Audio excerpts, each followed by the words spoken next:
ADC নির্বাচন সামনে দক্ষিণ ত্রিপুরায় বাড়ছে রাজনৈতিক তৎপরতা। সাবরুমে বিজেপির জনসভা থেকে জোর প্রচার। আসন্ন এডিসি নির্বাচনকে সামনে রেখে দক্ষিণ ত্রিপুরার সাবরুম বিধানসভা এলাকায় জোরদার প্রচারে নামল বিজেপি। 27 মৌরিপুর ও ভুরাতলি কেন্দ্রের বিজেপি প্রার্থী অভিজিৎ ত্রিপুরার সমর্থনে পোয়াংবাড়ি এলাকায় এক বড় জনসভার আয়োজন করা হয়। এই জনসভায় প্রধান বক্তা হিসেবে উপস্থিত ছিলেন বিজেপির রাজ্য সভাপতি তথা সাংসদ রাজীব ভট্টাচার্য। এছাড়া উপস্থিত ছিলেন দলীয় একাধিক নেতৃত্ব, কর্মী সমর্থকরা। জনসভায় স্থানীয় মানুষের ব্যাপক উপস্থিতি লক্ষ্য করা যায়, যা নিয়ে বিজেপি নেতৃত্বদের মধ্যে উৎসাহ দেখা গেছে। সভা থেকে বক্তব্য রাখতে গিয়ে রাজীব ভট্টাচার্য এডিসি এলাকায় গত কয়েক বছরের উন্নয়নমূলক কাজের কথা তুলে ধরেন। তিনি দাবি করেন, কেন্দ্র ও রাজ্য সরকারের সমন্বিত উদ্যোগে জনজাতি এলাকায় অবকাঠামো, শিক্ষা, স্বাস্থ্য ও যোগাযোগ ব্যবস্থার উল্লেখযোগ্য উন্নতি হয়েছে।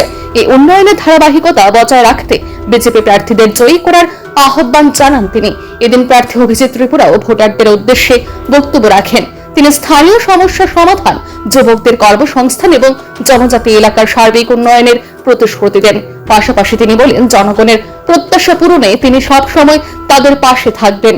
রাজনৈতিক বিশ্লেষকদের মতে এডিসি নির্বাচনকে সামনে রেখে সাবরুমের মতো গুরুত্বপূর্ণ এলাকায় এই ধরনের জনসভা বিজেপির সংগঠনকে আরো মজবুত করবে এবং নির্বাচনী লড়াইকে আরো তীব্র করে তুলবে। আমাদের আসন্ন এডিসি নির্বাচনকে সামনে রেখে আমাদের 27 পূর্ব মহরিপুর বুরাতলি কেন্দ্রে অভিজিৎ ত্রিপুরার সমর্থনে আমাদের প্রার্থী আমরা একটি সভা করি।